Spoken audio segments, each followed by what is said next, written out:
ሰላም ጤና ይስጥልን ውድ ሪፖርተር ተከታታዮች የሰዓቱን ዜናዎች ቀጥዬ ያሰማችኋለሁ። በቅድሚያም አርዕስተ ዜና። በአዲስ አበባ ጉዳይ የተጠቃለለ ምክረ ሀሳብ ከቀረበ በኋላ የኦሮሚያ ክልል ተወካዮች በአዲስ አበባ ከተማ ህጋዊ ባለቤትነት ላይ አዲስ ቅሬታ ማቅረባቸውና ይህንንም ተከትሎ ጉዳዩ ወደ ኋላ መመለሱ ተሰምቷል። ምዕራብ ትግራይን በኃይል ማስመለስ አይቻልም ሲሉ ፕሮፌሰር ክንዳያ ገብረህይወት ተናግረዋል። ችግሮች በህገ መንግስታዊ መንገድ ብቻ መፈታት እንዳለባቸውም አስምረዋል። ሌሎችንም ይዘናል። አብራችሁ ቆዩ።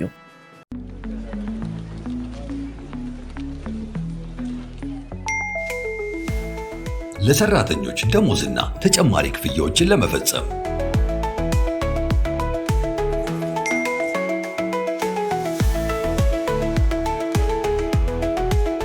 ከዶላር፣ ዩሮ እንዲሁም ፓውንድ አካውንቶ ወደሚፈልጉት አካውንት ገንዘብ ለማስተላለፍና ክፍያ ለመፈጸም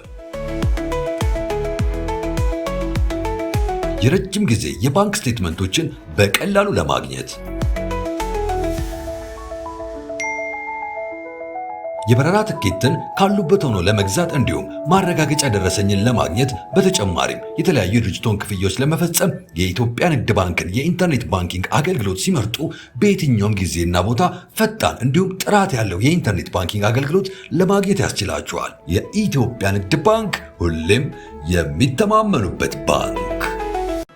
በአዲስ አበባ ጉዳይ የተጠቃለለ ምክረ ሀሳብ ከቀረበ በኋላ የኦሮሚያ ክልል ተወካዮች በአዲስ አበባ ከተማ ህጋዊ ባለቤትነት ላይ አዲስ ቅሬታ ማቅረባቸውና ይህንንም ተከትሎ ጉዳዩ ወደ ኋላ መመለሱ ተሰምቷል። 120 አባላት ያሉት የአጀንዳ አጠናቃሪ ቡድን ነሐሴ 13 ቀን 2018 ዓ.ም የስምንቱንም የአጀንዳ ቡድኖች የተጠቃለለ ምክረ ሀሳብ በንባብ ካቀረበ በኋላ በስምንቱም የአጀንዳ ቡድኖች ላይ የሚሳተፍ የኦሮሚያ ተወካዮች በአዲስ አበባ ከተማ ህጋዊ ባለቤትነት ጉዳይ ላይ እንደ አዲስ ጥያቄ አንስተዋል። ቅሬታው አዲስ አበባ የፌዴራል አካልና የኢትዮጵያ ዋና መቀመጫ ትሁን የሚለው ምክረ ሀሳብ እንዳለ ሆኖ የኦሮሚያ ክልል ዋና መቀመጫ መሆኗ በህገ መንግስት ይደንገግ የሚለው ምክረ ሀሳብ መካተት አለበት የሚል ነው። ይህ ቅሬታ የክልል ርዕሳነ መስተዳድሮች የአዲስ አበባ ከተማና የድሬዳዋ ከተማ ከንቲባዎችን ጨምሮ ከ330 በላይ አባላትን በያዘው የክልል ተወካዮች ጉባኤ ላይ ትላንት ነሐሴ 14 ቀን 2018 ዓ.ም ቀርቦ ውይይት ተካሂዶበታል። በዚህ ውይይት ላይ የኦሮሚያ ክልል ከፍተኛ ባለስልጣናትን ጨምሮ የክልሉ ሌሎች ተወካዮች አዲስ አበባ የኦሮሚያ ክልል መቀመጫ መሆኗ በህገ መንግስቱ እውቅና የማይሰጠው ከሆነ ነገ ማንም አካል እየመጣ ተነሱ ሊለን ነው የሚል ቅሬታ ማቅረባቸውን፣ ይህም ልዩ ጥቅም በሚል እሳቤ ክልሉ ልዩ ተጎጂ ሆኖ የቆየበትን ሁኔታ እንደሚያራዝም ማስረዳታቸውን የሪፖርተር ምንጮች ገልጸዋል። የኦሮሚያ ክልል አዲስ አበባን ዋና መቀመጫው አድርጎ በርካታ የህንፃ ግንባታዎችን እያከናወነ ነው። አዲስ አበባ የኦሮሚያ መቀመጫ ካልሆነች ክልሉ በአዲስ አበባ የጀመራቸውን የህንፃ ግንባታዎች አፍርሶ ሊሄድ ነው ወይ የሚሉ መከራከሪያዎች መቅረባቸውንም ለማወቅ ተችሏል። ምክረ ሀሳቡም እነዚህን ምክንያቶች ከግምት ባስገባ ሁኔታ መታየት እንዳለበት የክልሉ ተወካዮች መናገራቸውን የውይይቱ ተሳታፊዎች ለሪፖርተር ገልጸዋል። በዚህ ውይይት ተሳታፊ የሆኑ አብዛኛዎቹ የክልል መሪዎች የኦሮሚያ ክልል ተወካዮች ያቀረቡት ቅሬታ ተቀባይነት እንዲኖረው ደግፈው አስተያየት የሰጡ ቢሆንም የአማራ ክልል ከፍተኛ ባለስልጣናት በተለይም የክልሉ ርዕሰ መስተዳድር ጉዳዩ የህዝብ ውይይት የሚጠይቅ በመሆኑ በአግባቡ ታይቶ ወደፊት ውሳኔ እንዲሰጥበት በይደር ይቆይ የሚል ሀሳብ መስጠታቸውን ተሳታፊዎቹ ተናግረዋል።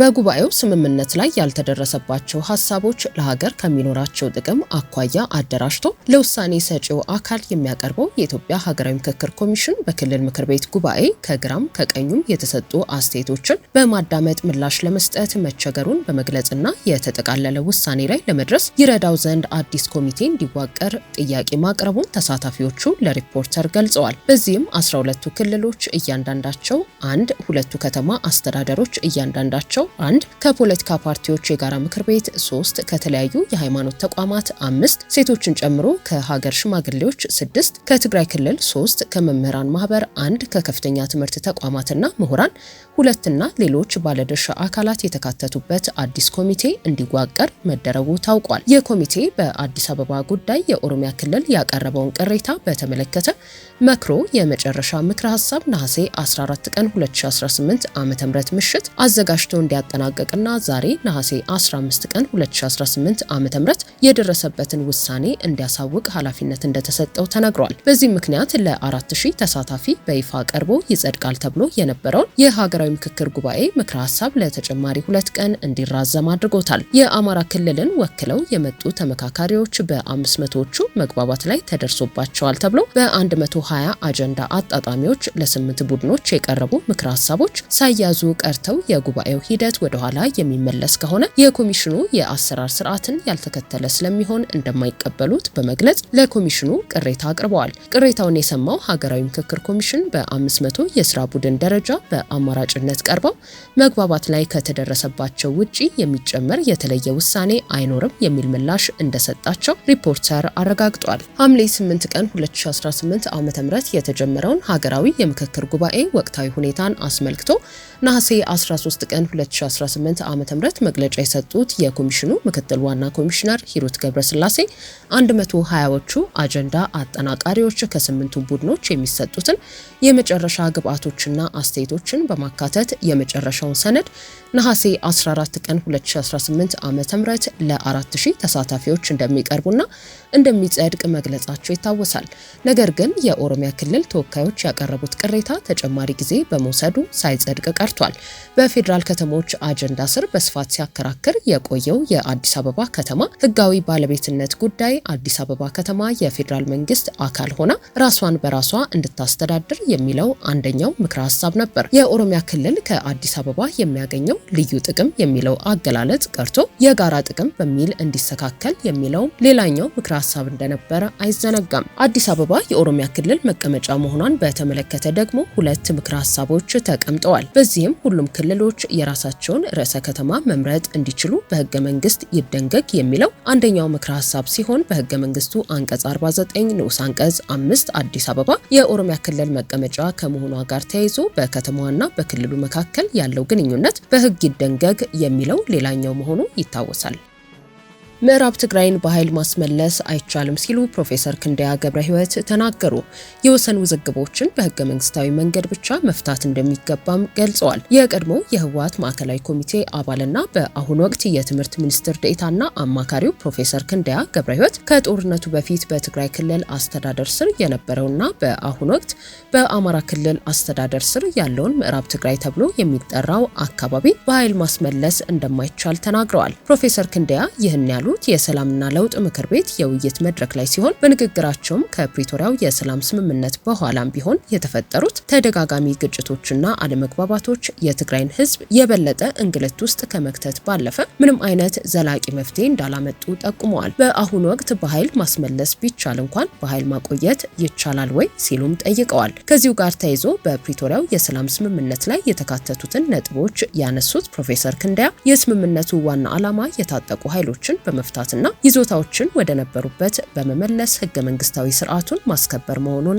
አስታውሰዋል። ይሁን እንጂ የወሰንና የማንነት ጥያቄዎችን በተመለከተ በስምምነቱ የተቀመጠው አቅጣጫ ግጭትን አማራጭ ማድረግ ሳይሆን ህገ መንግስቱን መሰረት ባደረገ ሰላማዊና ፖለቲካዊ ውይይት መፍትሄ መስጠት መሆኑን አብራርተዋል።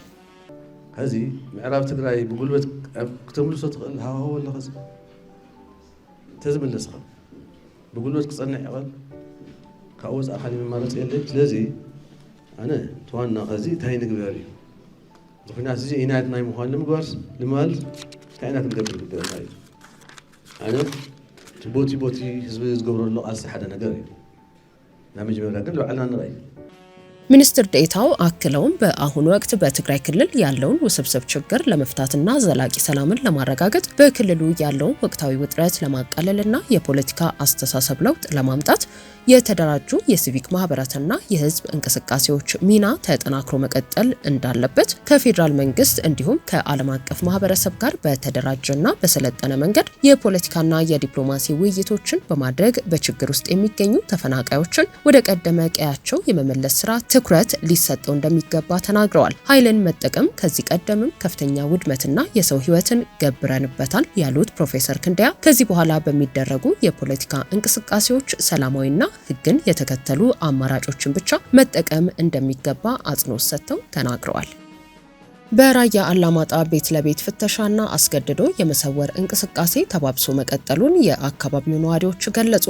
የጦርነት ድባብና ከፍተኛ የተባለ ወታደራዊ እንቅስቃሴ እየተደረገባት እንደሚገኝ በሚነገርባት አላማጣ ከተማ ለወራት ጋብ ብሎ የነበረው የቤት ለቤት ፍተሻና አስገድዶ የመሰወር እንቅስቃሴ ዳግም ማገርሸቱን ነዋሪዎች ለሪፖርተር ተናግረዋል። የትግራይ ኃይሎች ዳግም ቤት ለቤት ፍተሻ ጀምረዋል ያሉት አንድ የሪፖርተር ምንጭ ምንም አይነት የውትድርና አቅም የሌላቸው ሰዎች ጭምር ቤታቸው በሌሊት ፍተሻ እንደሚደረግበት ጠቁመዋል። አብዛኛው ሰው ከተማዋን ለቆ እየወጣ ነው። በዚህ ሰዓት መረጃ ለማጋራትም ስጋት አለን። ንጥቂያ፣ ዘረፋና አስገድዶ ሰዎችን የመሰወር እንቅስቃሴም ተባብሶ ቀጥሏል ሲሉ ነው እኚሁ ምንጭ የጠቆሙት። በአፋር አቅጣጫም ሆነ ወደ አዲስ አበባ በሚያስወጣው ዋና መንገድ ላይ በርከት ያለ ወታደራዊ እንቅስቃሴ አለ ያሉት ምንጩ ነዋሪውም ከዛሬ ነገ ጦርነት ይቀሰቀሳል በሚል ስጋት ውስጥ ተሸብቦ እንደሚገኝ አንስተዋል።